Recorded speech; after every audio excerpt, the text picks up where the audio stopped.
Thank you for joining CU Bands and Fans podcast. Our podcast is brought to you by Homegrown KIO. Homegrown KIO is on Sunday nights at 7 p.m. It is a stellar show featuring the great songs that have come from bands originating in Champaign-Urbana. Listen at 107.9 on your FM dial, at 1079WKIO.com, or ask Alexa to play WKIO. Hello, welcome to our podcast. Our guest this evening is Jojo Ingolia.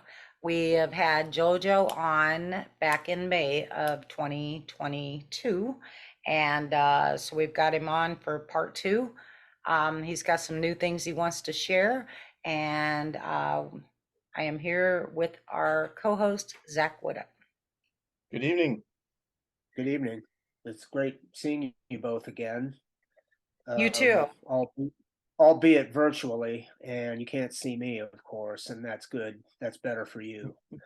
And I want to say also, before I forget, thanks for letting me do this. I'll try to make it a little bit better than watching flies have sex. I don't know if you can get any better than that. Really. Or watching paint dry, whatever, whatever analogy you choose to give. All right, sounds fantastic. So what have you been up to since the last time that we spoke with you? We talked about, on the last podcast, we talked about the bands that you've played in, and Tons of Fun Band, Right. and the music that you were writing, I think is where kind of we ended there. The music that you were writing for film production, is that correct? That is correct, and that's primarily what I want to, broadly defend, is my work that is online now that, is geared for film scoring and whatever else. I kind of want to get into doing stuff for video games too, although I don't know much about that yet. But Okay, that's main. So where are you at with this? It was last year that I signed on with DistroKid, and I signed on with them so that they, that's a distributor, and they're supposed to get your stuff out into, all the major platforms. And I ran into the same old problem that I always run into. You get bogged down in the minutia and the process involved in creating music all by yourself on a computer, which I'm becoming more facile with that. But when I would try to write things which were very broad in scope, I would lose my way and I wouldn't complete anything. And most of the material that you find on iTunes and Apple and Deezer and all the rest of them, it's mostly pop, jazz. It's accessible music forms. And so consequently, there wasn't very much up there. I didn't complete a lot, and in the last, I would say, 6 months, for whatever reason, I don't know if I'm becoming more conversant with the process itself or whatever, but I'm producing a lot more, and I just signed on with TuneCore, and the reason why I did with them is because you can do ringtones with them. And ringtones are, it seems to me that creating ringtones is a win all the way around, because number one, each one can't be any longer than 20 seconds, 20 or 25 seconds. So, it doesn't take much to come up with an idea that lasts only 20 seconds. So when I was in the indie band back in the 1990s, I was the lead guitarist, and didn't do any singing in that. And it was my function to, decorate the tunes that the other two guys would write, kind of, I suppose you'd say I was the George Harrison of that situation. I really didn't have a presence as far as vocals went, but they would come to me and they'd say, okay, here's this tune, and it was all open chord, cowboy chords. I only had major and minor chords to play with. So it became kind of a challenge, but what I'd do is I would just spit out parts, and the way that I would do that is I would record them on a cassette player. This was 1991. I was gonna say, Yeah, okay. and I would just record these, I would sit in my living room and I would just spit ideas out,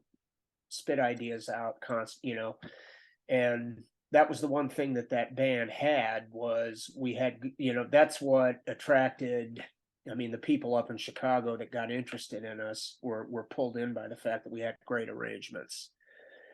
And now that sounds like I'm being, that sounds a little like hubris, but that was important. And usually they liked one or two of the 50 that I would produce, and the rest they just couldn't get their heads around.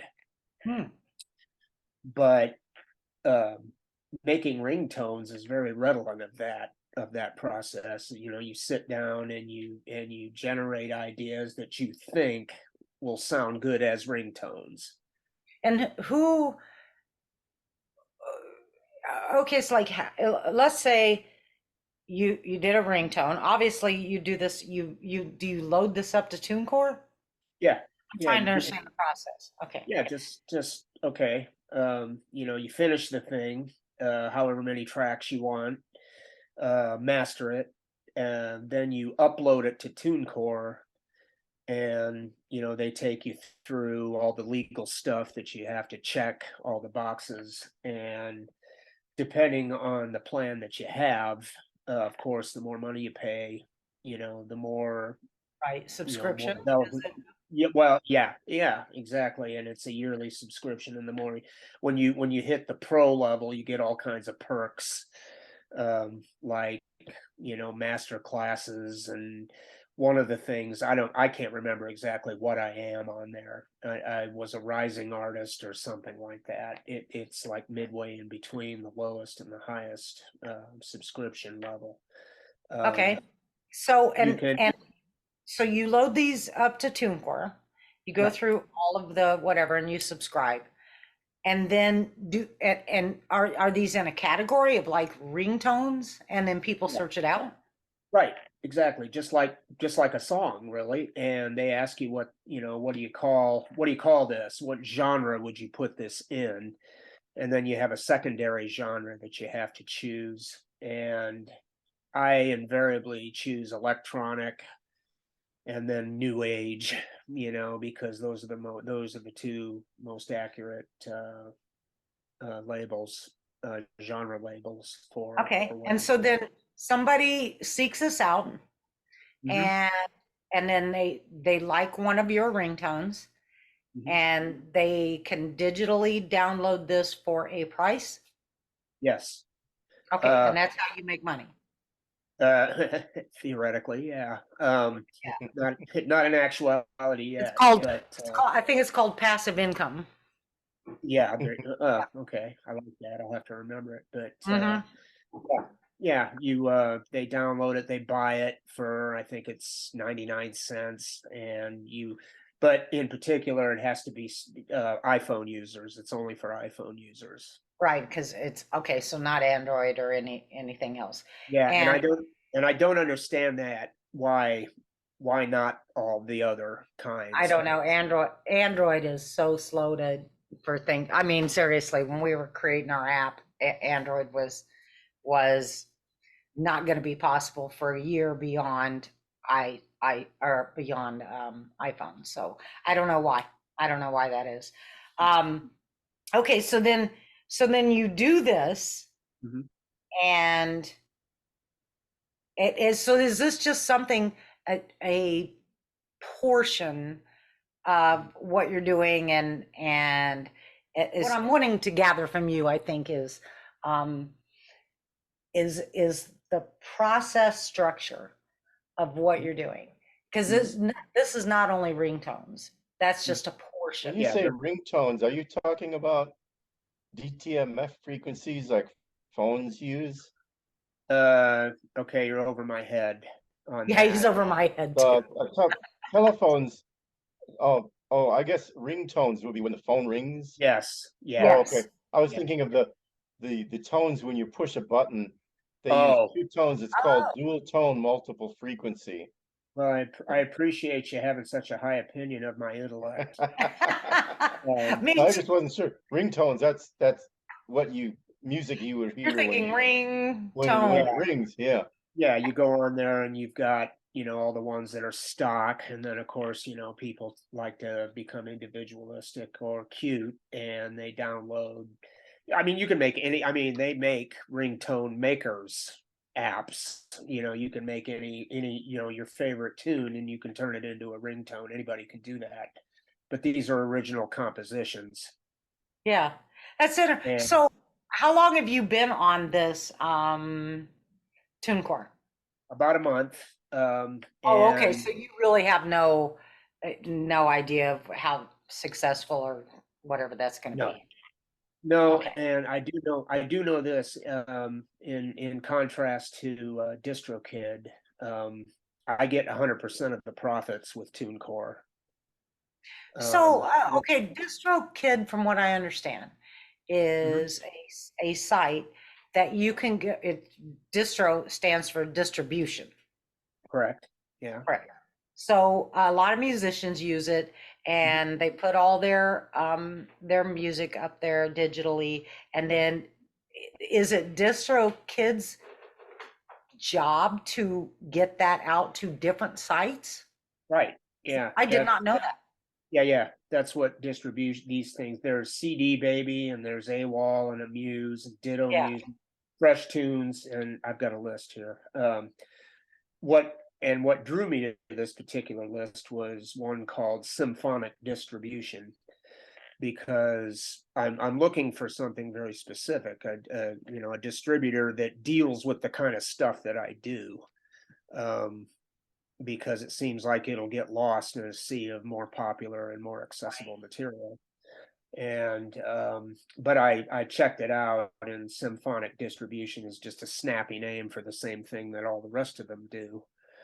Um, and they each have different things. Like, for example, with DistroKid, you provide your own artwork that accompanies the stuff. exactly. Yeah, because I've provided some for some of the artists to put I it on. imagine Yeah. you did. Yeah, yeah. Mhm. Maybe for me one day you can. I'd be I'll, th- glad to. I'll think about that, because my stuff is just, you know, my stuff is kind of, it looks amateurish is what I'm trying to say. It looks cheap. And if Oh, I had, your covers, you mean? yeah, The cover. all I do is I take, a picture of something that I like, and I open up GIMP, which is image manipulation. Yeah, Yeah. I would be glad to work with you on that. How I generally come up with something, if the artist doesn't have something specific they want, then I generally will listen to the music and then put something that goes with that. And then, of course, the name of the artist and all that kind of Well, stuff. you've got on TuneCore, you at the level that I'm at, um, they give you, options for, they have a bunch of stock pictures that you can use. And, when you type in the title of the artist, which my brand for everything that we're talking about tonight is actually called Ingstream, um, ING, which is the first three letters of my last name, and then stream, which is not reference to streaming videos or streaming music, but rather a stream of consciousness or a stream of ideas or creativity. That's Ah, kind of how I chose that. oh, that's cool. Yeah. But you'd have that, and then it would say featuring, and then it would have my name, and it basically it put it all into graphic. It put it all into text and put it on there for you and make it look, Yeah. Yeah, you know. exactly. Okay, Yeah. so let's move on to this film scoring. And what, and I'm going to ask the same thing with this too, is the producing and the process and the structure and the steps that you have to take with this film scoring. But what is your main objective with film scoring? And beyond that question, um, how would you get this out to media that where a producer or someone organizing or producing a movie or even a documentary or whatever be able to go, oh, okay, I've got this to choose from, and it would be your music? How would that happen? Well, ideally, I'll take you through what I did to find out. I mean, how I came to be on TuneCore and on DistroKid is I Googled how do you get your material into the hands of a director or a producer for film scores. I just typed that in, and then the first thing that came up was, well, the first thing you need is to distribute, find a distributor for your work. And I was looking for, one that is specialized. It seems to me that you would need one that is specialized for that. Yeah, that's kind of where Um, my thoughts went. yeah, and I don't know. It's also, people have recommended that I find a publicist or somebody like that to kind of hawk my stuff around. But um, I don't know. I'm still bogged down in the creation of the material itself. So Which, you're right, because artists struggle mhm, with the distribution process, with the creating the covers for right, what they're getting ready to put out there for their songs and the links, the whole thing. They have to have a certain size, thumbnails, blah blah blah. right, Um, and that's where someone like us or me or whatever can come in and step in and help a little bit, because I can I can like load things to links real quick. I can create the whatever, all of that kind of stuff. Where artists need that, because they do get, if they have to start doing that too, mhm, and they do, but they tend to get slothful with it, because that's not where their focus wants to be. right. Their Well, focus wants to be in this flow of creating and getting it prepared and ready and in formats and all of that. well, I liken it to being your own boss. Everyone everyone wants to be their own boss, and then they find out that it's actually more work and more stress and more responsibility than what you initially thought. People who have not been in leadership positions think that, people in responsible positions and people with power don't do anything, and we all know that's not the truth at all. And the music business as it used to be, but the way it used to be, you had, all of the stuff was all delegated to different people, and they specialized in those fields. And yeah, it's great that any high school kid can produce really, really good stuff and market it and get it out there and do all the things that I'm trying to do. But it's not it yeah, it's great. Everything is under your control, but that doesn't mean that it makes it any easier. In fact, it makes it more difficult. I wish I was born much later, because if I had all of this, the technology and the ability to do all of this stuff when I was 20 years old, I might be sitting in a different spot now. Oh, right. Yeah, exactly. And, and I'm I'm curious about how this procedure works. Do you like write some sample music and someone listens to it and they like what they hear, and then they're going to produce a movie, and then they contact you and they give you some kind of information about what the movie's about, yeah, what happens, because right. you can't use the music from Star Wars for Ghostbusters and vice versa. It has to be Right. tailored to that particular movie. Right. Hmm. Well, yeah, that's exactly right. And it's, it's a whole thing. They have courses. I mean, you can specialize in film scoring. I mean, I'm just doing it street, I mean, I have always just paid attention to how important the score is to a film. I mean, John Williams, with Jaws, I mean, look at what he did with just two notes. And that always intrigued me. I always loved that idea that, you've got this guy who, uh, one of the world's best composer musicians the world has ever seen, and yet, he's known for two notes. And um, if you take the score out of a film, there's a dimension that is lost, that's lost, to it. It is really important. And because my heart's never really been in being accessible, playing pop music and, being a swaggering alpha male, up there on stage, evincing my genitalia and all the other stuff like that. I never really got into that. I was more interested in the creative side of it. Growing up in a Rust Belt community, it was the worst place for an experimental guitarist to grow up in. But anyway, yeah, it would depend on the kind of film that it is. One of the earliest things I think I ever piqued my interest, was this kind of a John Hughes knockoff film called 3 O'Clock High. And it was about this kid, who inadvertently, makes this big bully mad. And so they have to fight. And he's a little guy, he's a Sigma male and the other guy's an alpha male.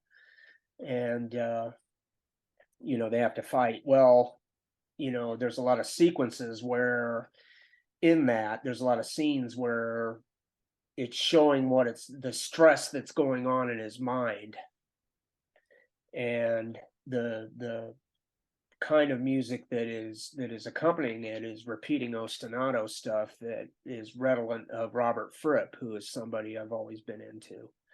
The reason why I got into him was because back in the 70s, I think it was 75, Kraftwerk actually had an AM hit with Autobahn.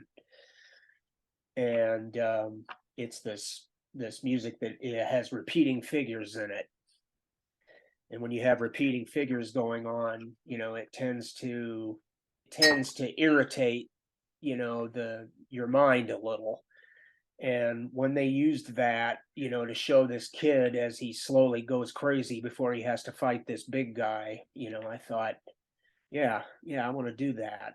I'd like to, I could do that. That's a lot better than, a lot easier. It would be a lot easier to do that than, say, to have to play covers and do them in the way that I would like to do them. That's not easy to be yourself. And still have, play covers the way you want to play them, the way you have to play them, and still have them recognizable, by the audience. So I have a question. Yeah. So okay, if somebody created a movie, Mm-hmm. wouldn't it, instead of them, I mean, you would have to write the song or the music for a particular movie, right? Well, You can like, you can just like do this movie and then go, oh, I'm going to go and fit the music to it. well, you Am I can. right or wrong? Sometimes it happens like that. It depends on how, what a micromanager the director is. A lot of times they'll work with you on it, and be there with you on it, at least as far as I've been able to. That's what I've read.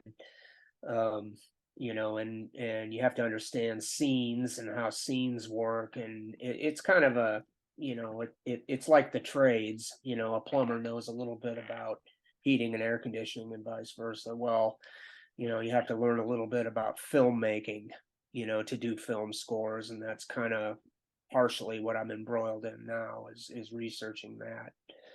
Okay. So this is something that you desire to do, Yeah, and you're just trying to figure out ways to be known right. that you can do this. Yeah.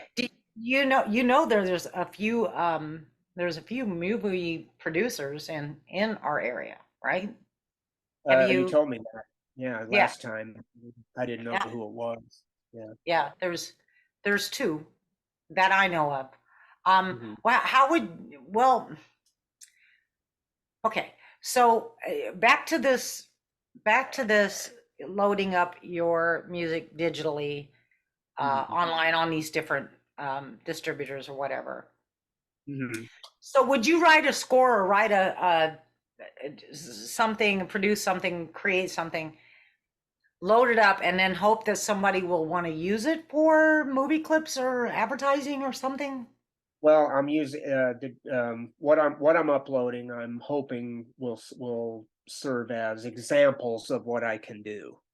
Okay, Um, that's kind of what I wanted to know. Yeah. yeah, because think about. I mean, songs. I mean, most of the pieces, I guess, if you want to call them that I've done. The maximum is like 4 or 5 minutes, and of course, the ringtones are only 20 seconds, but there's a I try to have it be a unified style for all of those.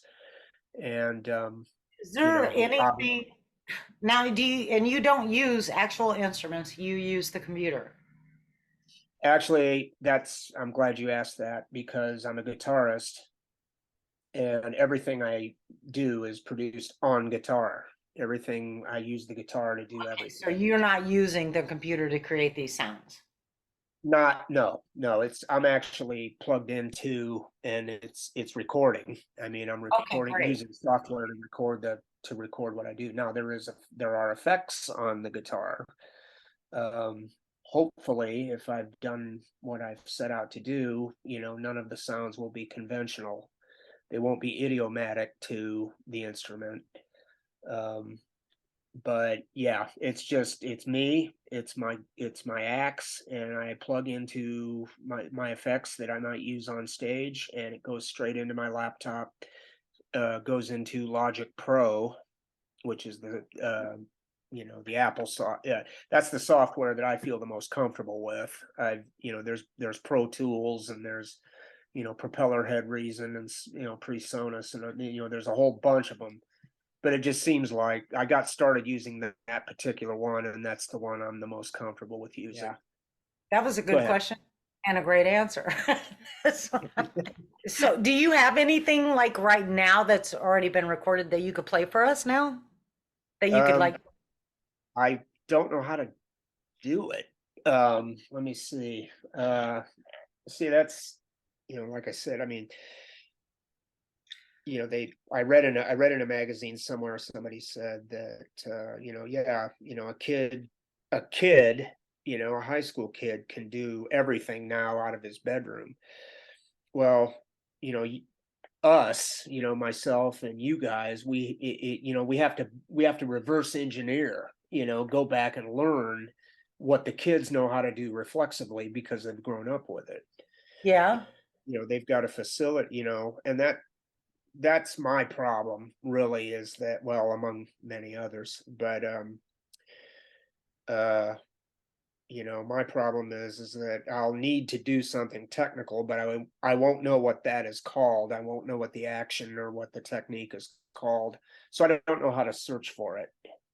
okay. You know, So if you if I went on TuneCore and I Mhm, searched your name, mhm. would Actually, would what you do is go to Apple Music or iTunes, and my stuff is there. Um, okay. yeah. I okay. So all right, so you can continue talking about your process. I'm gonna go see if I can find you Okay. and so that we can Yeah. play I something. I just did. Did But you? yeah, I found the stuff that DistroKid got up there, but seems like it's taking a lot longer for TuneCore to I have uploaded 10 ringtones in the last 3 days, excuse me. And only one has made it to iTunes. So I don't know if there's there's something going on there. It must take longer. But it's usually like 3 days. When I upload to DistroKid, it's only about 3 days before I get a notification that you're now live on Apple Music, or you're now live on Spotify. Okay, well, Um, I'm up on iTunes, okay. and I searched Ingstream, Hmm. and I have about 9 tunes here. Yeah. Are Okay. those yours? Some of the titles. One title would be Green Corner Room. Then there's Beau Desespoir, Okay, Esprit. let's do that one. We're just gonna play Uh, that for just a second. okay. Actually, the top one is the one I'd like to hear back. Muse Volet, which is the newest one that I've done. What's it called? Muse Volet. It's Musevolee, which is French for Stolen There Muse. it is. Okay, it's down at number 8 on Oh, mine. Number okay. 1 is Esperetti. Esprit. Yeah, Yeah. Esprit. Okay, so we'll do the Muse Volet. Yeah, All I right, think here we go. that's how you pronounce it.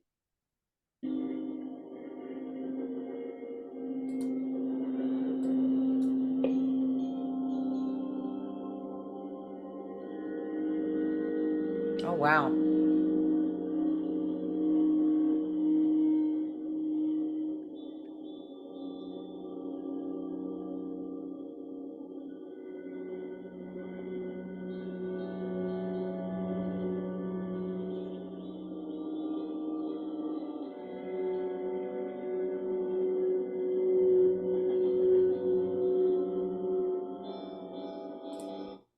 Okay, wow. Um, Do you have a MIDI? A what? A MIDI? Musical instrument digital interface? Yeah, yeah. Okay, yeah, I figured you can get lots of neat sounds out I'm hearing of the like MIDI. some chimes or something going on back there, and Those um, are all. That's all guitar. Everything that you heard that was tonal are is. you serious? Yeah, yeah. And Wow, that's impressive. you may have noticed that there was the sound of a train Yes. going in the background. Well, that was actually recorded somewhere near Paris, Illinois. Hmm. Um, Oh, yeah, of yeah. course. Well, and that's kind of the what I was going for. I never really cared for rural settings very much. There's a feeling I get, when there's a sparse population, the green ocean, if you like. You're standing out somewhere, or you're driving, on a road, and you're out in the country, and all you see are one or two lights here and there. And that's what I was trying to get. That's what I was kind of trying to get at, the feeling of actually being in a car listening to an AM radio station where Oh, you're out wow. of, when you're out of reach. And there's certain other, personal things that are included in my inspiration for that particular one. But it used to be, when you would get out of radio range and you would put on an AM station, a lot of times, you would get 4 or 5 different stations bleeding in, and you wouldn't be able to tune just one station in and hear that. Right. um that was always a feeling that I always got exhilarated by, and it always kind of helped me get through the country, because I always hated the country. Yeah. My biggest nightmare, I mean, after finding myself at the top of the Sears Tower, um, on the outside of it, because I'm afraid of heights, breaking down in the country just scares the living hell out of me. Um, That's that, it's interesting, especially since I mean you're from here, right? Illinois, and Well, I kind of, yeah, I'm from Illinois, but not from a rural, I'm kind of quasi-urban, I suppose you Yeah, might put it like. But there was, there have been, and that's important. A lot of what I do is represent, I try to transmute memories that I have had of, Zen moments or, interesting experiences that I've had. Partially what went into that was one night when Tons of Fun was playing down in Terre Haute, and I was living in Tuscola. I think it's Route 136. yes, or 36. Yeah, 36 runs west east. Yes. Well, it was about 3:30 in the morning, and I was driving home alone. And when you get tired and you're driving, in my case, I start hallucinating. I don't nod off. I'm never going to fall asleep at the wheel, but I'll start seeing things that aren't there when I'm very tired and I Yeah. have to drive. Well, I'm heading towards Tuscola, and something doesn't look right up ahead. It looks like there's a black rectangle in reality itself. There's a hole in reality in the shape of a rectangle, and it's halfway across the road. And I'm thinking, is this real or is this not? Well, what it was a train. Tracks were going over, went across the road, and the signals were not working, and none of the lights on the train were working. Oh my God. So if I hadn't been paying attention, you Yeah. know, it would have, Well, that's crazy. yeah. And so that I was thinking of that, and that's, one of the ideas that I've had is that I've always wanted to go back to, like, say, my high school or someplace where I've had a good memory and create music in that exact locale. And when I was younger, I always fantasized that when I'm rich and famous, I'll be able to, bring the tape machines in and the producer and all of that kind of stuff. Well, now I can do it.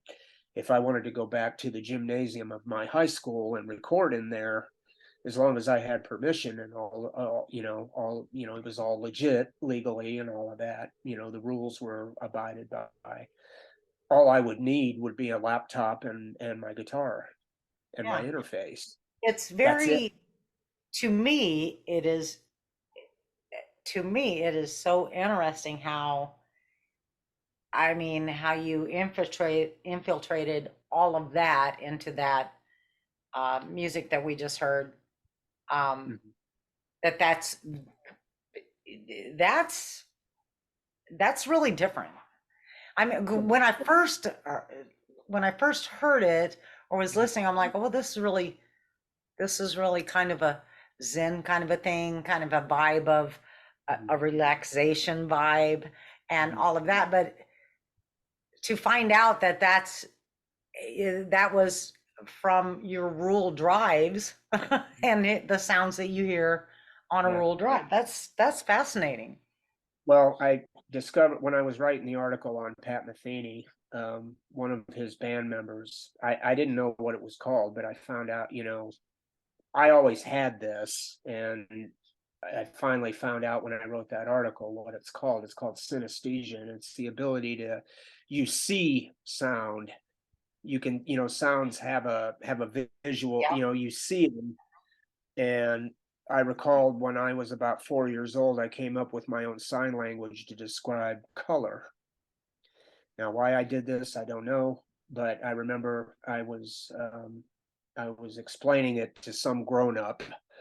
This is green, and this is blue, and this is yellow, and they were all kind of amazed that I did that. Well, what I try to do with, you know, because I don't consider myself a guitarist as much as I am an artist who uses noise.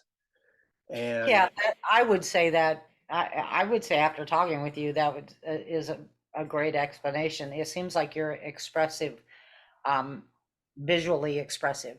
well, I started off as a visual artist. Yeah. I went to parochial school. I spent my first 6 years in school in a Catholic boys' suit, and around Easter of my first grade year, I drew a picture of the crucifix, and the two thieves were on either side, but I had to add my own twist to it. So I had the Enterprise up in the sky shooting phasers down at the top of the of Jesus' cross. And yeah, if I had been, around charismatics or, religious neurotics, Protestant, those types, I imagine they would have said I was going straight to hell, but the nuns thought it was funny, and they I'm kind of surprised the nuns thought it was funny, yeah, actually. yeah, they did, and they were, and that's, one of the one of the reasons why I'm proud to have been raised Catholic is that, we were taught to think for ourselves a little bit more and to suppose things. And, when my mom and dad got it, they loved it. They thought it was hilarious, and I still have it somewhere. Um, but that's all that is a simple case of combining what a kid sees. If I had to draw, I was mandated by a nun to draw a picture of the crucifix. Um, but sometime around then I saw Captain Kirk on the TV and I saw his ship, and so I had to incorporate that in there. And really, when you think about it, that's a very basic device for creating something, is taking hitherto, unrelated things and putting them together in some way. Um, but that's kind of that's kind of an inside family. It's a point of amusement. They Yeah, kind of yeah. bring that up that I did that. Um, but yeah, Okay, so I go on. okay, Sorry. let's move on to um your objective for doing film scoring. What Mhm, is your immediate your immediate goal with that? mhm. And is this something that if you were to like be chosen to create music for a movie or whatever, is this something that you would just like go delve into completely? Just Yeah, yeah, I would. I well, making music with other people can be really, really great, or it can be really, really hard and bad. But when and it's kind of unhealthy. You get a little bit intellectually constipated, when you work all by yourself. And that's more or less what I'd be doing, if I were into scoring films all the time. I'd be just inside myself and not yeah, working with other people. Although you could I and that's another thing that's great about internet music is that you can collaborate with people very easily. yeah, And I've actually had rappers um, listen to my stuff and want me to I've had a couple rappers want to work with me. And in actual fact, I kind of think some aspects of my playing, as it occurs naturally, as it occurs endemically to me, I think it would fit in to rave music, and I think it would fit in with all kinds of other stuff that I wouldn't normally have thought it would. Um, because of the pastiche nature of that stuff. The fact that it's, rap is a lot of different bits of music that are stuck together. Uh, musique concrète, or and DJ, the stuff that DJs do, same thing. It's little pieces of information stuck together, and that's kind of what I do to a certain extent. Um, but yeah, you can collaborate with people. I could collaborate with somebody all the way on the other side of the world, yeah, you yeah, know, and so I'd like to explore that too. But yeah, I think I could handle just doing film scoring, because you know I'm kind of never really was a pop musician. although I had to be, otherwise I would never play. Yeah, they ask me that in rehearsal all the time with tons of fun. Joe, what are some tunes you want to do? You know, and I'll say, well, if we relied on what I want to do, we'd never work. So, So, and you're you know, still with Tons of Fun, correct? yeah, yeah. Okay. And Um, you guys got some things coming up in I think so, but I can't tell you what they are. yeah. So when it gets a little Yeah, I warmer don't, out, I think is when you guys will be getting right. busier. But it's called Tons of Fun, and I love those guys, but it's not the kind of band I ever thought I'd be in. It's really not the kind of music I want to make. This is the stuff, where I feel most comfortable. Obviously everybody feels, more comfortable doing their own, it's always better to do what you know is right as opposed to being forced to do what someone else may think is right, Yeah. you know. And at the And same time, it's been a great opportunity for you. You've met a lot of people. There's been a lot of, I mean, it's been a good open door for you. But yeah, it's also brought you to this place of being able to do this now yeah, and yeah, having time for this. right, right. Um, yeah, and I wouldn't know either of you if it weren't for that other thing.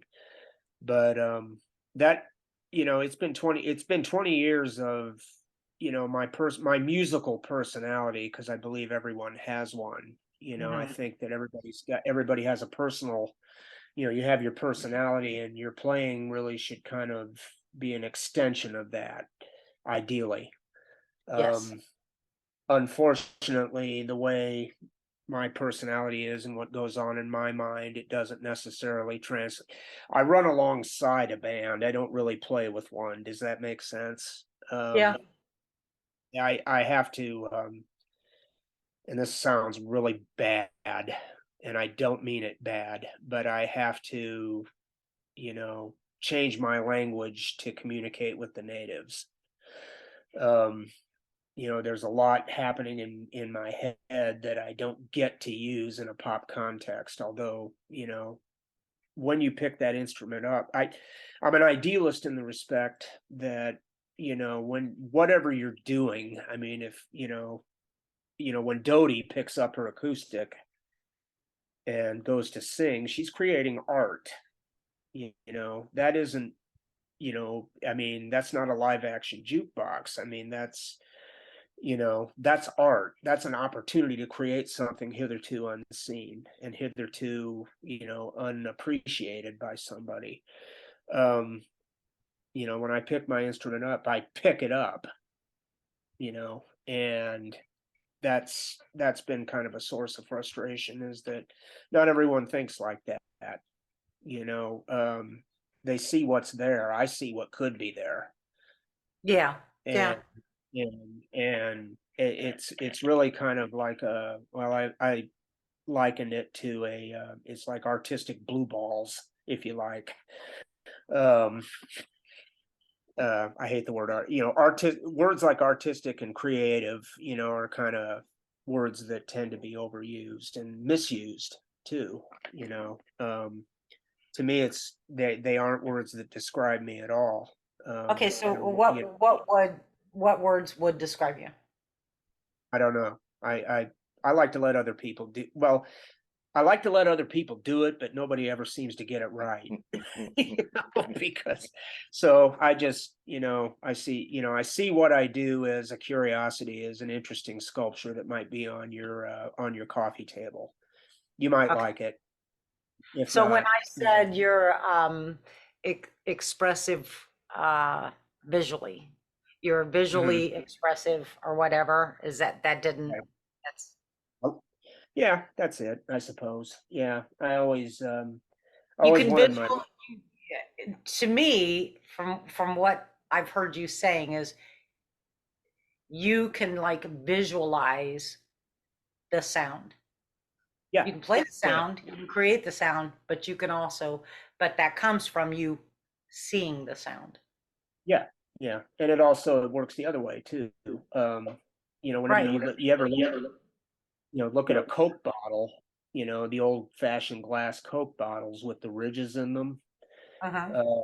And Coke kind of looks dark brown, and it looks, it's kind of transparent. It looks kind of like I always wanted my rhythm sound to be like that, to have the same feeling to someone's ears that it has to my eyes when I see that.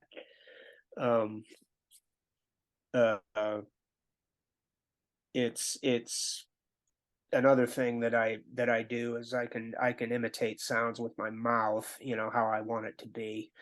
you know, like the dry heat. A lot of times I want my soloing to sound like the dry heaves.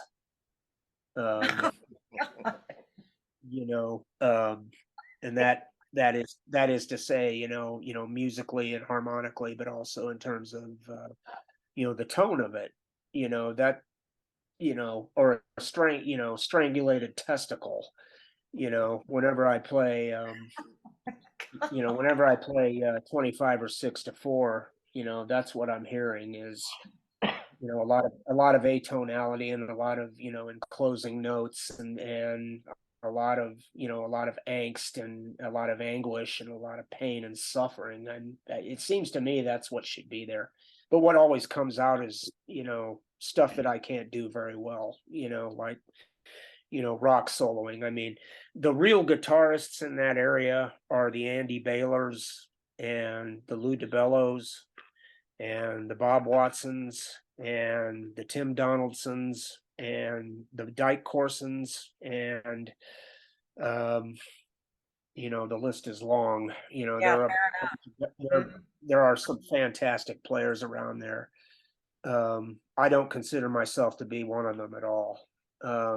It's a totally different bag to me, because in a way that's music is competitive. It really is. As much as I hate that, it is competitive. People do compare. They'll listen to somebody and they'll be able to differentiate the style of one guy to a next. Sure. But if I've succeeded, you know, people will come away from what I do saying, "Well, you don't see that every day." Yeah, Well, you can write things. You can write things that are only you. None of those people that you mentioned could write them. Only you could write them. yeah. Yeah, I suppose. I mean, there's a lot. I mean, we're talking about if we took all of those guys, Matt Stewart, and whoever else I forgot, and whoever else I have left out, Oh, there's so you know, many. yeah, there's an enormous weight of talent and ability and skill there. Um, I guess. Well, early on, in the early '80s, there were strange things happening in pop music. You had heavy metal happening at one end, and on the other end you had new wave.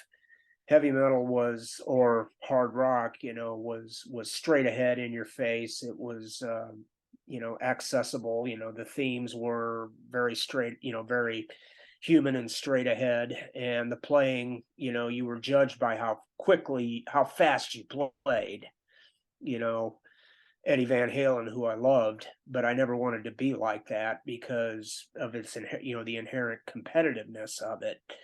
Um, I always saw it as an art form, not a sport, and, you know, Eddie Van Halen with everything that he did with it, which, by the way, when all the proselytizing is done and all of the over much analysis and everything, I read an article with him, and he put it perfectly. He said, mostly kids want to learn to play music because they think it's cool.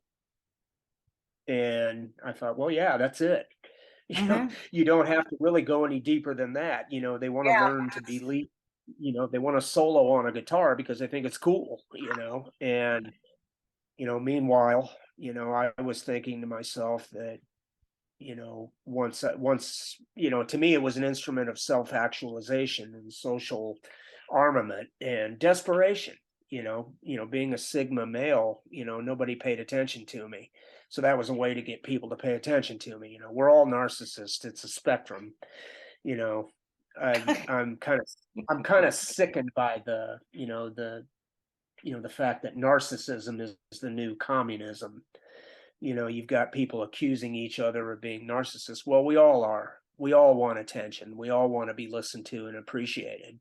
Yeah, Um, it's just a matter of how much we are. Like you're this much, or yeah, you're this much, or you're this much, or right. you're. Yeah, and really, if you're not a clinician of some kind, you really shouldn't accuse anybody of being one. But, I mean, it's inherent. I mean, being a performer is narcissistic because you're wanting all the attention on you, and um, like I said, on one end you had, all of this fast playing and all of this machismo, and a lot of, obsolete impulses from, a million years ago being advanced. But then with new wave, you had more cerebral sounds happening. You had, my first guitar mentor was Andy Summers of the Police, Yeah, um, because, it was different. Um, he wasn't playing in a conventional way. It was a three-piece group, but he didn't play a lot. yeah, He used Gestalt philosophy to create cool parts, and I thought I'm going for that. But I didn't realize that's kind of a backwards way of becoming influenced by music is through simple stuff, like the first jazz I was into was Ornette Coleman and Eric Dolphy. Well, that's kind of backwards. I mean, you got to start at the beginning before you arrive at that point. That's all the way to the right of the continuum. You it's kind of like mathematics, I suppose. You can't really run to theoretical, advanced theoretical mathematics without knowing the basics. And that's what they told John Cage. I can't remember which. Somebody told John Cage, it's like, yeah, all this stuff is neat, but you're going to hit a brick wall, if you don't learn how to do some other things and get some more technique under your belt. You're just gonna, you'll run aground. you know and that's what happened with me, actually, with Andy Summers, is that I mastered his style of playing pretty quickly, but then is there something more? And then that's when I found Adrian Belew and Robert Fripp, and I thought, okay, I'm going for that. But it did make for finding work as in a cover band, trying to be like that. I pretty much priced myself out of the market, if you like. It Yeah. was no one was getting what I was trying to do. So at that point, if I wanted to keep playing as a working musician, I was going to have to learn to be square. I Yeah. was going to have to learn I was going to have to learn the rules before I broke them, so to speak. Although there are some cool players who didn't do that, like the Edge from U2, and there's a whole bunch of others. But that's always kind of been a hindrance to me, is that I've always come into the back end of a certain thing that I'm after. I come in on the, because that's kind of the way music is that there's peaks and valleys to its complexity. You had all the stuff that was happening during the classical and the romantic era, and it's slowly winnowed down to the big bands, and then it's slowly winnowed down to the four-piece bands like the Beatles, and everybody, every kid on every block could have a band. And now it's down to one guy with a laptop and a guitar. True enough. It keeps doing that. Now what'll happen next, I can't even venture a guess. But Well, um, you know, one guy with a laptop and a guitar. We mm, probably better wrap this up. It's been an hour, and okay. but it's been truly fascinating. And Oh, if you get this figured out of what's the best distribution way or the best way to gain that exposure, so that your people that are seeking this kind of thing can find it very easily. mhm. You let us know, and Also, we'll attach links to your to this to the iTunes. Okay. Fantastic having you, and we'll see you later. Lovely being with you. Take care. Take You care. too. Good night. Bye bye. Good night.